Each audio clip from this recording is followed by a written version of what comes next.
How to switch Google accounts on Chrome.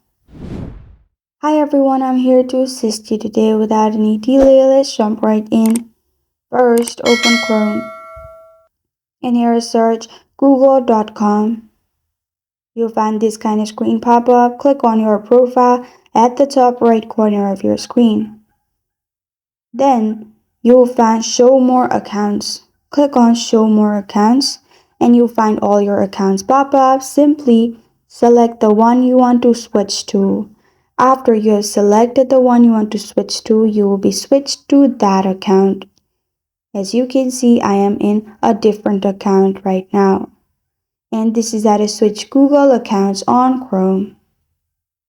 Thank you for joining me today. If this video helps you out, please leave a like and subscribe for more. Got a question or want to suggest the topic? Comment below. Thank you for watching.